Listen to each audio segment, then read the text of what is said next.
Falguni Shah, a Grammy Award winner. She has not only been to her success and her expertise of music, she's collaborated with Prime Minister Narendra Modi. There's been a song both of them have composed. Thank you so much, Falguni, for joining us. And I understand it's been busy days for you, that interactions have come, the composition abundance in millets. How was it interacting and putting forth a song together and on millets? Very interesting. Yes, very interesting. Well, the idea came from him, obviously, and when I won a Grammy, I woke up one day, then I think in 2 days after winning, and I saw I have a Twitter handle at Falu Music, and somebody had mentioned me, and I looked with curiosity, and it was our Prime Minister tweeted about us, congratulating me, and that was a huge gift, a huge blessing any artist would get when the Prime Minister congratulates them. So that's how it started. And then now he calls me at Falu Music sometimes, Yes.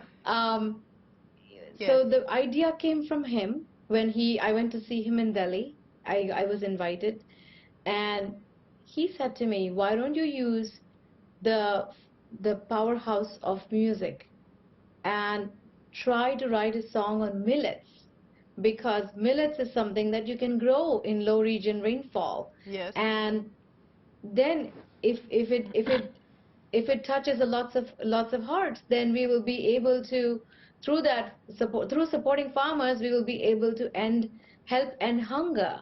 And what a great vision. I mean, everybody does music, but he used music to transform something that is Yes. a grain into a power machine of creation, help, and support for farmers, and leading up to the cause of ending hunger. So That's a I good think thought. it was very, very Yes, brilliant. behind It's a the very idea. brilliant move. Very great idea, and all I had to do is just start writing. The idea came from him. So Falguni, if it is all right with you, can we hear an excerpt of the song? I would love to have it on my morning show here about what is the song really, and a bit of a musical note from you.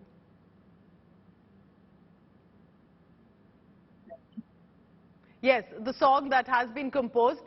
Yes, is it possible for us to listen to it? Yes, I can sing it for you. Thank you. Go ahead. Oh my God. Hello. Okay. So, it's in English, Hindi, and Prime Minister wrote his own speech and narrated his own speech. So the song goes like, I'll sing the Hindi part. Yeah. Le lo bajri juwar, le lo ragi salo sal. सारे गुण से भरे हैं ये है बेमिसाल, श्री अन्न खाकर जियो हजारों साल, ले लो नाच नीचे ना, ले लो रागी सालों साल. This is the chorus. You sang it beautifully, and of course it's interesting because it's a proposal by Prime Minister Modi, I know, to the United Nations to possibly declare 2023 as the International Year of Millet as well. And your song could be helping push for it. Now that you're here, Falguni, I cannot let you go without singing any of your favorite songs, and whether in Hindi, whether in English, and I know that you play the instruments as well, the sitar, if I'm correct, and beautifully at that. But any song that you would be willing to and be comfortable with for singing for our viewers right now. Sure. I'm a Gujarati, and I was born and raised in Mumbai, and my name is actually Falguni Shah, but my family, my parents, they all call me Falu. So that is the stage name I adopted as Falu. And I will sing a Gujarati song for you. Go ahead. Okay? Go ahead. Lovely. Okay. Okay. So it's a garba. We play a lot of garba. Yes. And eat a lot of handwa and dokla. So this is a Gujarati garba, and I think it's very popular as well. So, Saach ki re बस रे भवानी माँ, अम्बा भवानी माँ, हूँ तो तारी सेवा करीश मैया लाल। नव नव रात नानोरता करीश माँ, पूजाओ करीश माँ, विराट नो गर्भो तारो शीश मैया लाल। Falguni, do tell me about your life as well in the USA. Have you seen a certain image that has changed of India over the years? I'm sure you've had your share of struggle. India has been viewed with a certain stereotype. Do you think with these visits that we have seen of Prime Minister Modi recently and how India is a rising power as well, that a lot has changed of how in the American society India is being seen as? Oh, absolutely. Oh my God. Well, we are not just taken for granted anymore outside in the world. We are here, our voices are heard, and we are seen.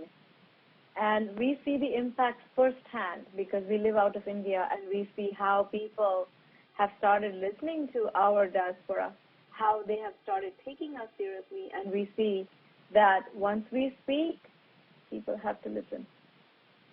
Are you saying that earlier it was something that you had to struggle to put your voice across sometimes?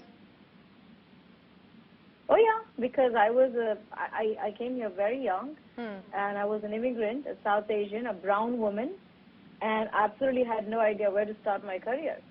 So I didn't have any help. I had to figure it out step by step, and that takes a lot of struggles. Absolutely. And there was not a lot of us here in the U.S. There were South Asians, but the numbers were low. But now the numbers are large, and because of that, there is a lot of effect that when voices come together, unity comes together, people unite. Other people have to hear us. Wow, that's lovely to hear. But when you go young and migrate to a new location, Falu, if I may call it, it's easy to assimilate in the USA. How is it that you've still kept your Indian origins intact? You were singing in Gujarati, you are composing songs in Hindi, you're as much an American, I'm sure, as you are still an Indian. How easy or difficult, and how much of it was your choice to continue to do it? Oh my God, I love India. I think everything about me is made in India. I'm a fabric of Indian society because I was born and raised with those values. My parents are Gujarati family. They are traditional. We're vegetarians. We go to the temple every Saturday, no doubt what happens. It's raining, snowing, I don't care. We go to the temple. It's just discipline. And my parents gave me the roots of Gita.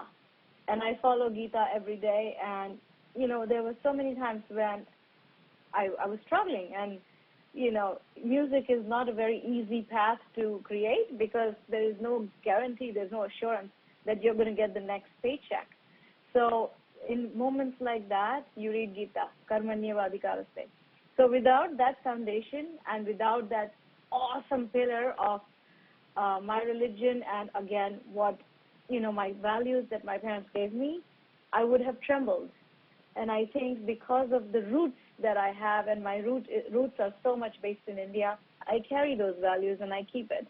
And then I'll take so many good things out of America too. But I decided to not lose my identity. Brilliant to hear, because a strong foundation and a strong root of a tree can have these mega branches and leaves that you've also shown with your musical career in the United States of America. Anything that from the Bhagavad Gita that has stayed with you, specifically at times when you really needed to think things through and was wondering what kind of life this is in America, what is it that stayed with you and gave you that push? Oh my God, what a great question. Thank you for asking me. I have a son and I teach him every day, one day I mentioned, one time, be like Arjun, see the bird's eye, nothing else. And keep working hard, keep doing it. Don't look back, don't think about the future, be in the present and just do your karma. Kal ki chinta mat karo. So I try to do that exactly. Follow your dreams, pursue your dreams, work hard, don't give up. Never feel negative. Don't worry about the fruits. Just karm karte raho. That's my philosophy. That's right. I think that's how the philosophy should be for anyone who wants to go through life in the manner in which you have also made your mark in America and still so rooted to your culture and origins. Now, Falguni, of course, Indian diaspora, as we can see visuals coming in from the United States of America, from New York and Washington, are a lot of dhol, dhamaka, a lot of color and enthusiasm. But there is something specific to you, which is your origins from Gujarat, and so is for Prime Minister Narendra Modi. For a Gujarati diaspora, Falguni, does it add to an extra touch that this is a Gujarati brethren that's coming in and he's leading the country? Oh, absolutely. I mean, he speaks to me in Gujarati. I mean, I love it. You know, he tells me, chalo Rangalo gao, you know. He called me to sing Rangalo in Ahmedabad, the stadium, the Narendra Modi stadium. And I sang Rangalo, and it was just like the language. You know, one thing my mother always told me is, if you lose your language, you lose your culture. And I always kept it in my house. My son is 11, but he still speaks Gujarati. We do not speak in English. So with the Prime Minister, I speak in my language, Gujarati. And that just, it's an icing on the cake. And I think every Gujarati is so proud. When they leave India, they come to America, they still hang on to those roots. And Prime Minister is Gujarati, so that just gives a little bit of more excitement to every Gujarati who is here, because it's like he speaks our language, you know. Conversation like with the Prime Minister, I forgot to ask, when you met him in Delhi, when you were composing, a lot of course, must have been in Gujarati, but what was the conversation like? You're meeting the Prime Minister, so there's a lot of protocol, there's high security, there is so much that you may be permitted to say or ask. So how much of the protocol were you allowed to break? How much did you take a chance with while talking to the Prime Minister? What was the conversation like? Oh, there was no barrier. I mean, I spoke to him. The first word that came out of my mouth was in Gujarati, Kem cho, Jai Shri Krishna. And that's it. I mean, no, we can ask him anything. He's very approachable. You know, when I went to his house with my brother, he basically was as a friend. He met us like a friend. He welcomed us with open arms. And we were just having a conversation about music, Sangeet. Sangeet માટે શું કરવાનું છે, ઇન્ડિયાના લોકો માટે શું કરવાની છે તું સંગીતમાં. He was talking to me as my father would talk to me, you know. It's just, or my uncle or my dada would talk to me. It's the same. No, there was no formality. And I never had to ever think about my thoughts, because all we talked about is music. So, I mean, I can talk to anyone about music. No problem. So, some of the final questions now before I let you go. I understand it must be really late there. There is an Indian diaspora event that's planned. There was yoga as well as a soft power display. So there is going to be a lot of events and schedules that are being put in place. Are you going to attend any of that? What do you hear of the arrangements around you that have been set for the Prime Minister? So I met him yesterday, my family, my husband, my son, and we met. And he inaugurated the song, Abundance in Millet.